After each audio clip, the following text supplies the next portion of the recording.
Hi, it's Wayne from jigeratv.ca. One of the most common questions I get in discussions is where do I get tires for my Jigger? If you have one, you own one, you're restoring one. It's a 60-year-old vehicle and it's very hard to find tires. I think it's important that we understand where the Jigger tire came from and a little bit of history. So I have here an original Jiger ATV tire from my Jiger 152. Pretty common to all the different models, except for some of the originals, and I'll go over that. You're probably thinking, wow, where does he have an amazing 60-year-old tire that's in such great shape? Well, I've actually taken a rotted out tire and filled it full of expanding foam and just cut it off, just so it would hold its shape so I can demonstrate the difference between this tire and most other tires. What people don't know is really Jiger was the first company to have an all-terrain vehicle, low-pressure tire. So this was kind of new ground for the industry.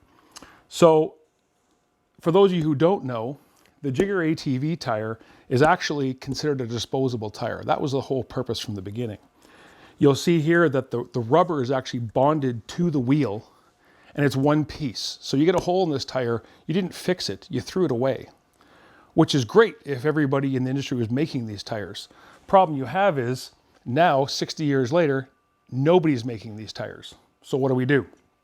Because there was no really precedent set for what kind of tires and how tires should be mounted on ATVs, the Jiger concept was kind of unique.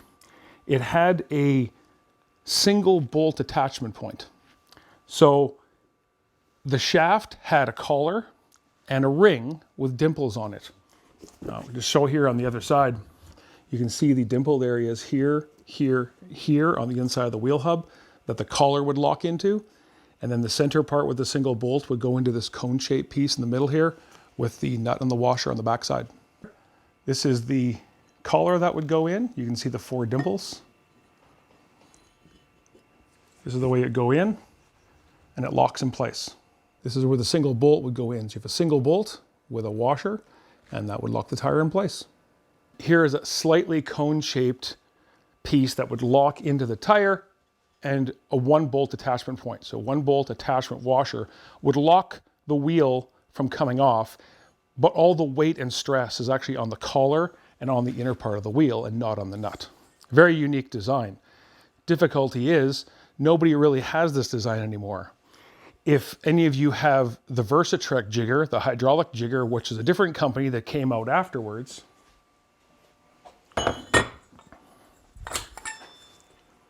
you will have an axle that looks very similar with the same locking collar, but you can see they've went with the much more common 3-bolt design that came out with all-terrain vehicles after that. As you can see in this video, this is one of the early Jiger prototype tires that had actually an aluminum locking ring that locked the rubber to the wheel, but it was still prone to leaking. So Jiger actually approached BF Goodrich Canada to see if they had any ideas on how to come up with a bonding process or a securing process for the tire. So BF Goodrich Canada came up with this process, which did become quite well used, where the rubber was bonded to the wheel. So obviously this process became quite famous after the fact. So BF Goodrich Canada was contracted to make all the tires for Jiger. Once the Jiger Corporation went bankrupt in 1968, BF Goodrich Canada decided to come out with their own tire with their own branding on it. And I got an example of that one here. So this is the later model flotation tire by BF Goodrich Canada. It was named a Fat Cat, which interestingly was a naming contest internal to the factory. That's where the name Fat Cat came from. And Fat Cat definitely came out on many different all-terrain vehicles over that next little while. They came out on 3-wheeler configurations, 4-wheeler configurations, 6-wheeler configurations. You will have seen a version of this tire come out on the Versatrek Jigger, which is when Jiger was reopened under new ownership, called a High Flex tire by BF Goodrich Canada. And obviously they were open to putting their branding on it as well. If you have just the body and you have a 3-bolt axle, that would be the body and drive type from a Jiger Versatrek.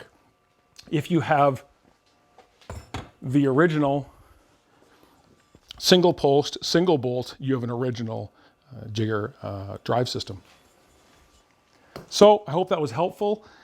That's just a piece of the information. There's so much history to the Jiger and all the other all-terrain vehicles that were built in the 60s and 70s. There's so much history behind the flotation tires. It's just too much for a video, but I hope that was helpful. If anybody has any comments or anything to add, please add your comments below, and look forward to seeing you again in the next video.